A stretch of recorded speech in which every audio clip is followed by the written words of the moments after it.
All right, this is Mr. Elmhorst with the expressions and operations test review. So taking a look at the first one, problem number one, this little 3 right here is multiplying everything inside this group. It's multiplying the 35 and it is multiplying the x.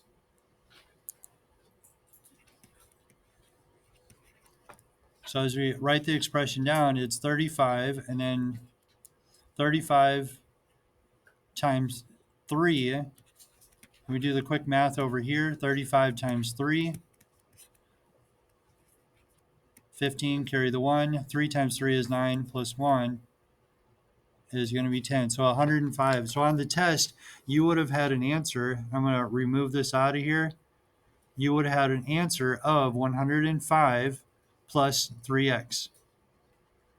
Okay. And I'm going to have to zoom in here because that is really not working very well. Yep. There we go. Okay, that's better. Zoom in and go smaller with the pencil, and we should be good. So the first one would be 3 times 35 plus 3 times x.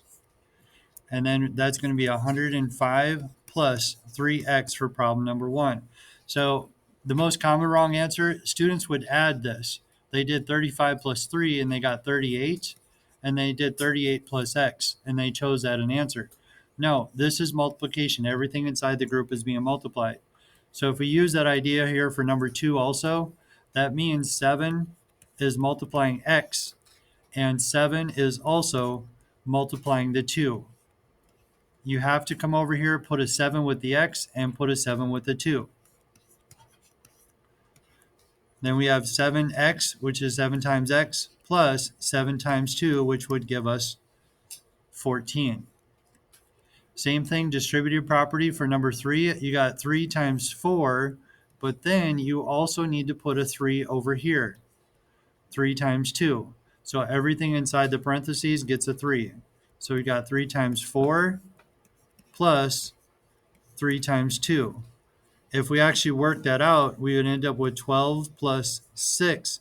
But the test question actually wrote it as this: 3.4 plus 3.2. So it's just making sure that everybody understood 3 times 4 and then also 3 times 2. I believe question number 4 was asking, what is step 1? Step 1, you look at parentheses, exponents, multiply, divide, add, and subtract. Step 1, you're looking at parentheses. So then inside the parentheses, you have division.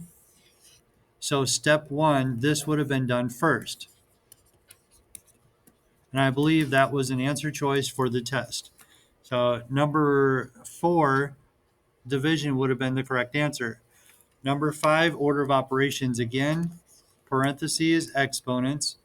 There was none of those. There was no parentheses. There was no exponents. Then you have multiply, divide, add, and subtract. There was multiplication, so we're going to do those first. 7 times 6 is 42. 4 times 3 is 12. And the last step, you're going to do 42 plus 12. And if you do mental math on that,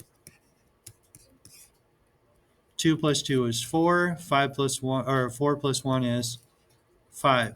So number 5, the correct answer would have been 54. Number 6, again, parentheses, exponents, multiply, divide, add, subtract. Yes, every time you're showing work for this test, if you see order of operations, you should be writing down PEMDAS. So step 1, parentheses, we got it. So you start with parentheses right there. 6 minus 3 is 3. Some kids forgot to put the parentheses here after they did it. Leave it in parentheses because there's a 2 on the outside, and then rewrite everything else. We're done with parentheses. Now it says exponents. This is an exponent. This means 3 times 3. Not 3 times 2. It means you're multiplying 3 by itself. So you're done with the exponent. Now we go to multiplication. There is no division. So you multiply 3 times 3 minus 2 parentheses 3, which means multiplication, 2 times 3, which is 6. There is no addition, there's only subtraction. So 9 minus 6 would give us 3. So number 6, the correct answer should have been 3. Lordy, lordy. Number 7, 84. Prime factorization, if you do the tree branches, 84 is made by multiplying 7 times 12. 7 is prime, 12 is not. 12 is made up of 3 times 4. So the branch I'm going off to the side over here, 3 is prime, 4 is not. So you're going to go one step further, and now you got 2 times 2 times 3 times 7. 2 times 2 times 3 times 7. And one of these factors was missing, and then you needed to choose what was the missing factor. Some kids chose 4. 4 is not prime. 4 is the right idea, but it's not prime. If you put this together, 2 times 2, it would give you 2 to the power of 2. I'm running out of space here. 2 to the power of 2 times 3 times 7. So 2 squared would have been the missing answer for number 7.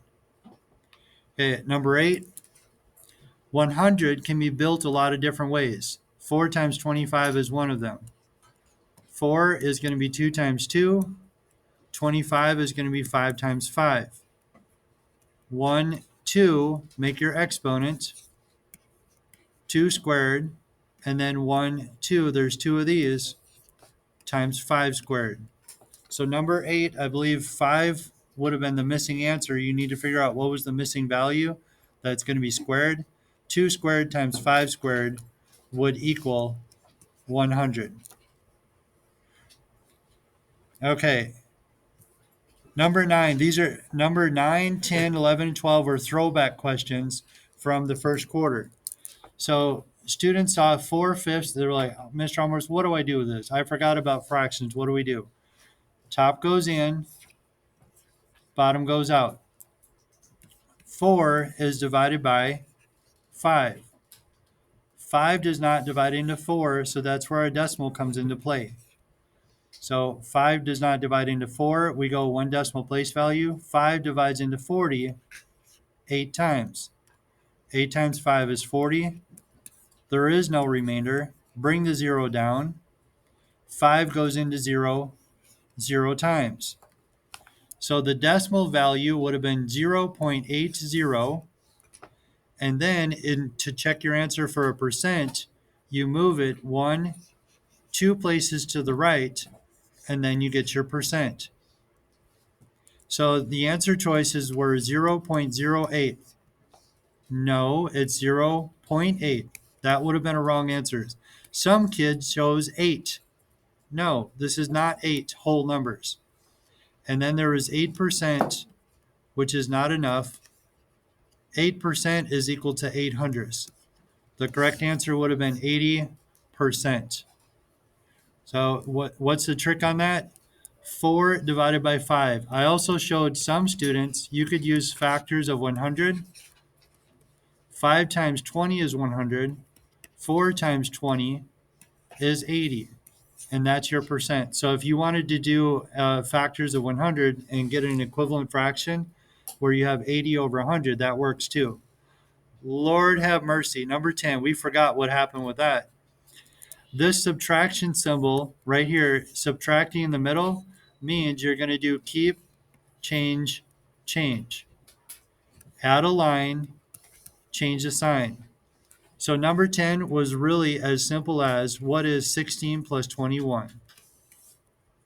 And that's going to be 37. So number 10, I saw all kinds of answers. I saw positive 37. I saw negative 37. I also saw, 16 or 21 minus 16? All kinds of things. Okay, number 11. If you have 32 positives and 12 negatives, the 12 negatives are going to cancel 32. It's going to cancel 12 of those positives. So canceling means subtracting. Basically, number 11 was saying 32 minus 12. You have 32 positives, you have 12 negatives, and when you put them together, they're going to cancel each other. So you should have been left with positive 20. 32 positives, take away 12 of them, you're left with positive 20. And then in the griddable would have been gridded in as 20.00, or just make sure that 20 is to the left of the decimal. And the last one, number 12. Oh my goodness. I had a lot of kids all day yesterday. They did 11 minus 8. 11 minus 8, and they got 3. No way, Jose. These parentheses means multiplying. 11 times negative 8. Multiplying. 11 times 8 is 88. And then the rule, if you have a negative and you're multiplying a positive, you're going to end up with a negative. So the last question, number 12 should have been negative 88. You should have filled in the box here, went over by the decimal, and then put in 88 to the left of the decimal, 00 if you wanted. As long as you had negative and then you had 88, it would have been graded correctly.